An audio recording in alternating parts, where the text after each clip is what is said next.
একের পর এক বাড়ছে অভিযোগ আইনি জটিলতায় তৃণমূল সাংসদ অভিষেক বন্দ্যোপাধ্যায়। অভিষেকের বিরুদ্ধে অভিযোগ দায়ের করেছিলেন গোসাবার বিজেপি বিধায়ক বিকর্ণ নস্কর। পরবর্তীকালে মামলার গুরুত্ব বিচার করে তদন্তের দায়িত্বভার নেয় রাজ্য গোয়েন্দা সংস্থা। এবার অভিযোগের ভিত্তিতে সিআইডি দফতরে বয়ান রেকর্ড করলেন বিধায়ক বিকর্ণ নস্কর। অভিযোগ চলতি বছরের 5ই এপ্রিল গোসাবাতে ভোট প্রচারে এসে বিকর্ণ নস্করের নামে উস্কানিমূলক বক্তব্য দেন অভিষেক বন্দ্যোপাধ্যায়। এতেই ক্যানিং পশ্চিমের বিধায়ক পরেশরাম দাস ও বাসন্তী তৃণমূল নেতা রাজা গাজীর নেতৃত্বে গোসাবার বিজেপি বিধায়ক বিকর্ণ নস্করের ওপর হামলা চালানো হয়। সে বিষয়ে এদিন যাবতীয় ভিডিও ফুটেজ ও অন্যান্য তথ্য ভবানী ভবনে জমা দিলেন বিধায়ক বিকর্ণ নস্কর। হামলার ঘটনায় সিআইডি দফতরে বয়ান রেকর্ড করা হয় তার। বিজেপি বিধায়ক বিকর্ণ নস্কর বলেন, আমার উপর প্রাণঘাতী হামলা চালানোর পেছনে অভিষেক বন্দ্যোপাধ্যায়ের উস্কানিমূলক বক্তব্যই কাজ করেছে। হামলার সময়ও দুষ্কৃতীরা স্লোগান তুলেছিল, বাংলার যুবরাজ অভিষেক বন্দ্যোপাধ্যায় জিন্দাবাদ।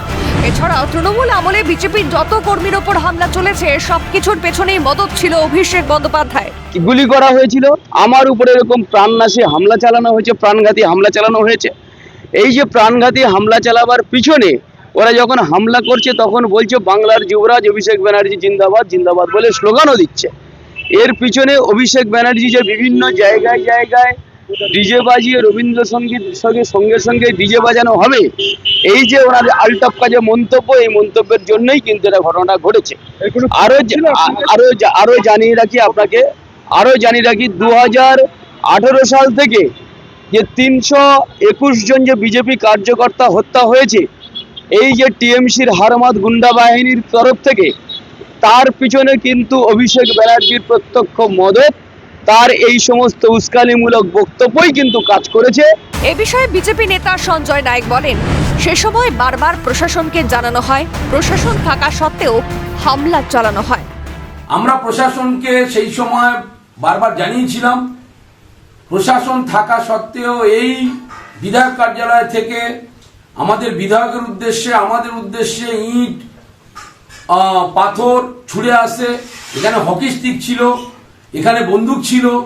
সেদিন যে পরিস্থিতি হয়েছিল সেখানে আমাদের বিধায়ক সহ আমরা অনেকেই খুন হয়ে যেতে পারতাম, অনেকে আক্রান্ত হতো। তৃণমূল ক্ষমতায় থাকাকালীন তৃণমূল সাংসদ অভিষেক বন্দ্যোপাধ্যায়ের দাপট দেখেছে বাংলা।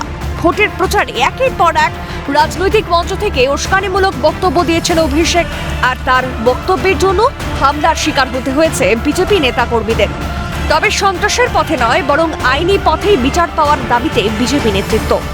ক্যামেরায় সুপ্রিয় মল্লিকের সঙ্গে দীপাঞ্জনা সাউ, হরিপদ মণ্ডলের রিপোর্ট, ক্যালকাটা নিউজ।